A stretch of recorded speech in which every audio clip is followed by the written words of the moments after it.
This episode contains discussions of mental health. Audience discretion is advised. Hey everybody, and welcome to another episode of the Hilltop Sports Report podcast. My name is Jumpin' Jack Carlson, your host of the podcast, and I'm joined on this episode by the head women's wrestling coach here on the Hilltop, Boston Jacobs, in his second season at the helm. Without further ado, let's hit the music and start the show. Let's go Rams! Let's go Rams!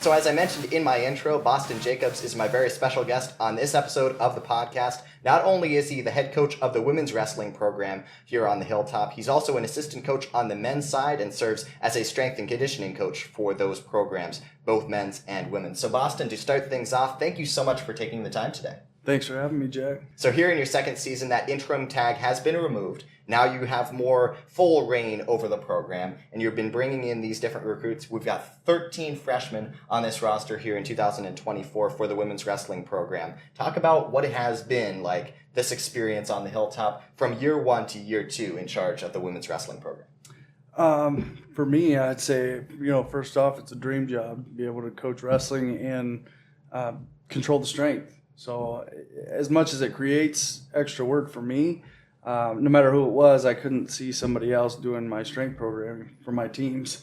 So it's a dream job to be able to be a head wrestling coach and as well as a strength coach. Absolutely. So going into this season for the Rams, a lot of youth on the roster, but you have a couple of upperclassmen to lead the way as well. So talk about the makeup of this team and what energy they've brought each and every day as they prepare for the 2024 season.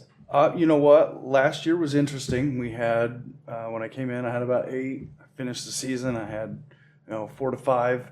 One's a manager for us now, and then we've got 2 ladies that are returning right now. One I have in Indonesia for the first half of the season, so we get to miss out on that. But I have those 2 coming back, and I have 13 new ladies plus a transfer coming in halfway through the year, and I'm just excited to have a full-size team, but we're also bringing in a lot of wrestling experience because we want to compete at a high level. So we're bringing in competitors that want to compete at a high level that have the wrestling experience to do that. Absolutely. Can't wait to see what happens this season. But let's go back in time for a little bit and start with your own wrestling career at Coe College. It was an interesting career, to say the least. In your freshman season, you had that injury which cut short that career. Then you were able to assist in the strength programs there at Coe College. So talk about that experience for you, going into college, then suffering that injury, and what impact it had on your growth. So the injury that I had it's actually a congenital disorder that I have. So I found out, I'd say I first started having irritation my junior year of football. I played football in high school. I had a helmet-to-helmet collision, was out the last 4 games, decided to just keep going to the chiropractor, pushed through, didn't play football my senior year, and then just kept getting it taken care of. Didn't go see exactly what was going on, just kept getting adjustments. I got to Coe, and about 2 weeks into the season, I found out, well, I guess I didn't find out yet, but I was dealing with some issues with practice where it was the intensity had picked up, the cranking on the neck. I had a bad practice, went to see about 4 or 5 different doctors actually, and then finally went to University of Iowa hospitals and found out that I have fused vertebrae. My C2 and C3 are fused together. The disc underneath is actually bulging because of that fusion and the pressure. And then I have spinal stenosis, where my spinal canal is smaller in diameter than a normal spine in that area of the neck. So too much getting cranked on over time could crush my windpipe or paralyze me from the neck down. So my wrestling career at Coe College was short-lived. But from there, I always liked to lift. I didn't know much about lifting, but I always lifted at home. We had a garage back home where I lifted in my home garage. My dad was my head coach since 5 or 6 years old. So we trained together, and I knew how to work hard. So I would take the guys that had skin infections or injuries down to the weight room and put them through a workout when they couldn't be on the mat. The strength coach saw me doing that at Coe and asked if I wanted to be involved in training the other teams. So that's when I stepped in, and I would say that was essentially my sport at Coe College, where I helped with wrestling mostly, but I also did some of the other teams. And it was nice to keep me around the sport of wrestling. I couldn't be away from wrestling, and that was my big thing with going into strength, was to keep me involved in the sport. So that's interesting. So going into strength training, what is it about that appeals to you? Obviously, it's that connection to wrestling, but at the same time, seeing others get bigger and get stronger and seeing their progress. What is it about that appeals you? At first, it was just the intensity, but also the fact that when it comes to strength sports, which I ended up getting into through strength and conditioning, it's the fact that it's a lot like wrestling, and the fact that it's an individual thing. So I go in and I go on the wrestling mat and I'm having a rough day, it's going to show. My practice partner's not going to give me anything. Same thing if I go in and I'm, trying to press 225 pounds. 225 pounds is going to be 225 pounds, whether it's a good day or a bad day.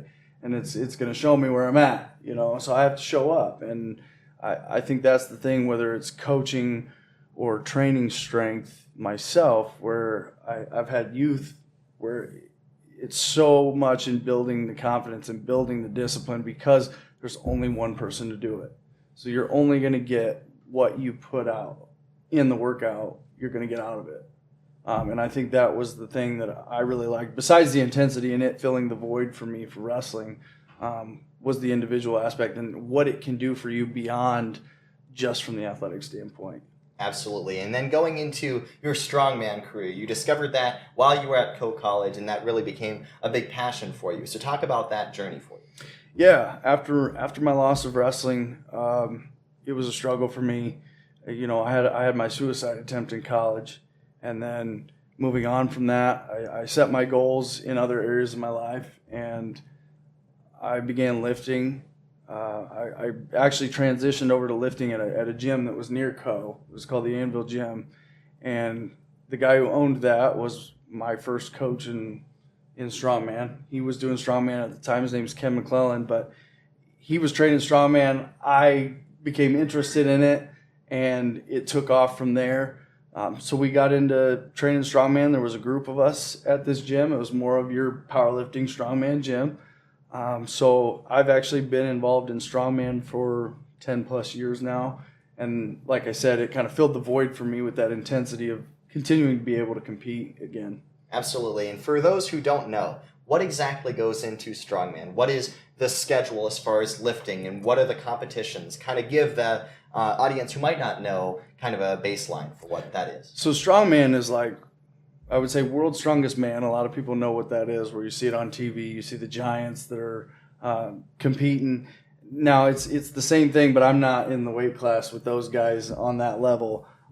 We did amateur contests where they set up strongman contests, and you usually have about 5 events. And then you train for months in advance.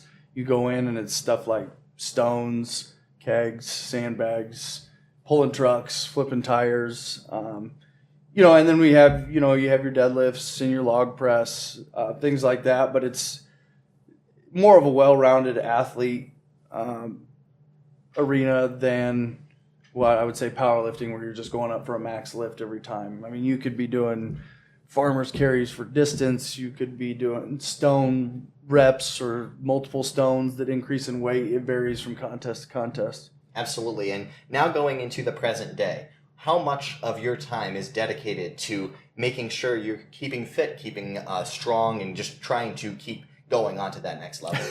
Not as much as I would like to. The last time I competed was last year, and then I haven't done much just because I've been busy with my head coach duties, assistant coach duties, and my strength and conditioning for the teams. And my strongman career is great, and I love lifting and being driven in that, and I believe in leading by an example. But at the same time, my time has somewhat passed. Yeah, I'll do that for fun, but more important to me now are the careers and the lives of the athletes that I work with, and I want them to excel beyond what was capable for me, and so mine takes a back seat. Absolutely. And now going into the day-to-day, because you're a very busy man, talking about all your different duties. You were just visiting with a recruit before we started recording. So give us a glimpse into what your day-to-day schedule is like, being all these different roles here on the Hilltop. So I try to find a lift in when I can. A lot of the times, that ends up being what's cut out. But I have kids at home. So I have a 6-year-old, and then I have a fiance who is a 7-year-old boy that live at home with me. So thankfully she just started working, so it's been nice that she's been at home to be able to take care of those things with the season getting in preparation. But I'm usually trying to make as many of the men's practices as I can. Sometimes those get cut out with my head women's job duties. I'm staying on top of the women's coaching. I'm running the strength for both, so I have 2 strength sessions on Monday, Wednesday, Friday, along with practices now every day for each team. And then we like to do a lot of stuff off the mat. So it's keeping organized and planning these events so that we have that team bonding time, because I think that's most important as I build this foundation within my team. I've got different guys from the team, different ladies from the team getting a hold of me for different things, and I try to stay on top of it just so that I'm available to them at any time, because like I said, they're the main priority here. And so it's from morning till night. I am go. And, when it comes to recruiting, when you're trying to build this program, recruiting is a little bit different for me because I like to be more personable with my recruits. So I like to get to know my recruits and show them that family atmosphere before they get here. This is what it's going to be like. So I have a hard time copy and pasting. It's having individual conversations that are genuine, and that can be a little bit more time consuming, especially later in the evening, and then trying to make family time on top of it. One of your wrestlers from the 2023 edition of Cornell Rams Women's Wrestling, Kara Rivard. We had her on the podcast this past spring, and she was really a trailblazer for this team to try and establish the Cornell Rams Women's Wrestling program. This year, she's serving as an assistant for you. Talk about her impacts on the program. Her mindset, it's when you want to bring in ladies that want to battle and scrap, Kara is a perfect image of that. I had ladies last year that wanted to battle and scrap, even though we didn't have very many years of experience.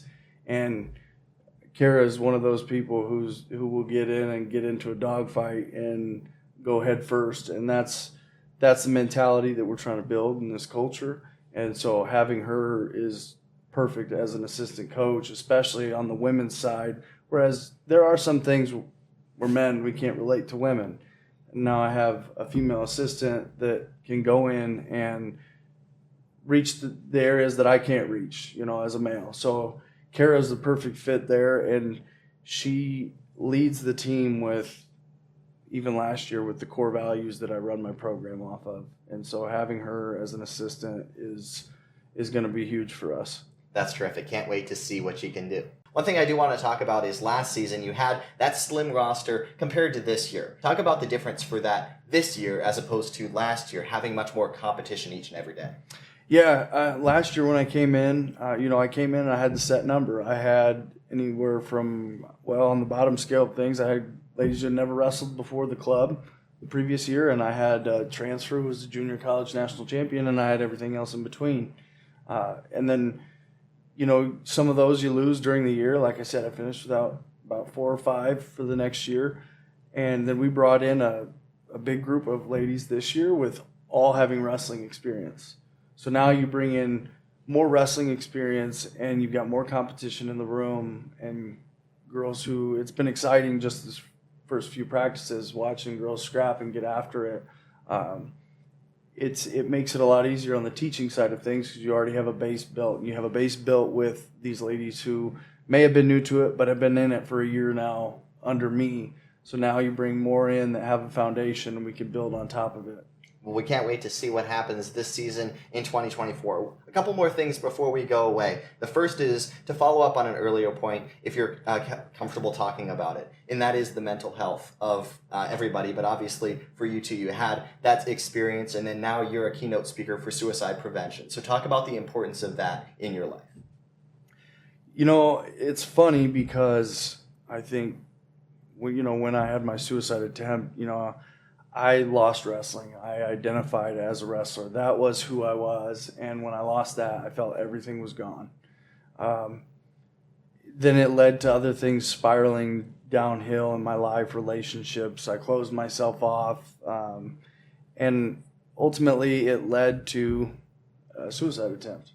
Now, I firmly believe that it was the things that I took from wrestling that helped me overcome afterwards. So the same sport that I lost and sent me down that path was the same one that really had the core values that brought me back into it. And so when I think about wrestling and I think about the strength aspect that also played a part in building me back up and the rising out of darkness, I think about the athletes and what they're going through. It means much more than just being in the room. So when I bring ladies here, I want it to be more than just making better wrestlers. Obviously, we want to fight for a national title. We want to be competitive, and we're going to push that. But I want to make better women, and I want to make Cornell feel like a home, because I know firsthand that your athletic career comes to an end. And sometimes for some of us, it's unexpected.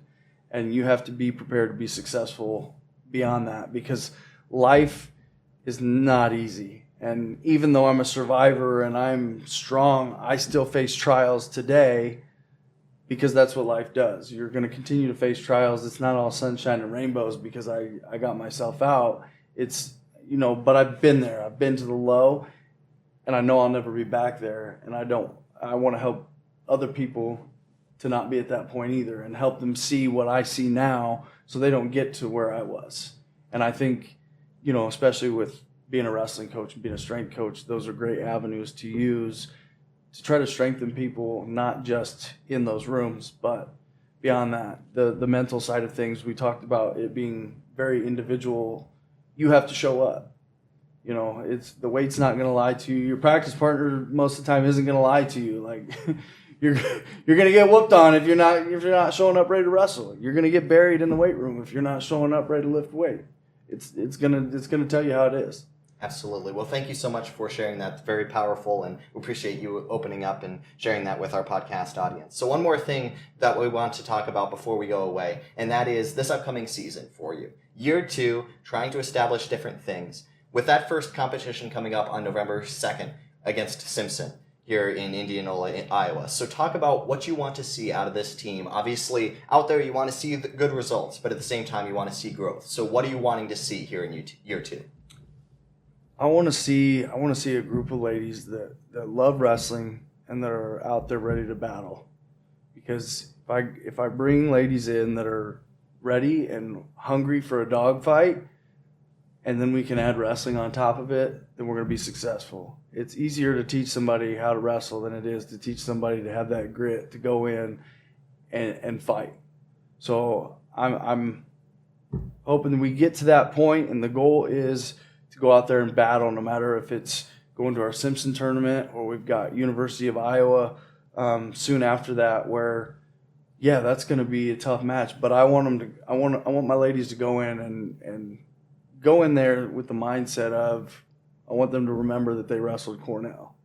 And so that's the mindset that I took the approach with last year that was successful, and this year is the same thing. I'm going to teach ladies how to battle. We're going to go out there, we're going to fight, and we're going to throw wrestling on top of it, and then we're going to scrap. We're going to scrap hard, and people are going to remember wrestling the Cornell ladies. That's awesome. I can't wait to see what the Rams can do here in 2024 going into 2025 as well. Thank you so much for your time on this episode of the podcast. Boston Jacobs, head women's wrestling coach here on the Hilltop for the Rams, in addition to serving as an assistant and strength coach on the men's side as well. Thank you so much for tuning into this episode of the podcast. Stay tuned to the Cornell Rams social media platforms as to when the next episode of the podcast will drop. Thanks again to Boston for his time on this episode, and I'll see you next time. Let's go Rams! Let's go Rams!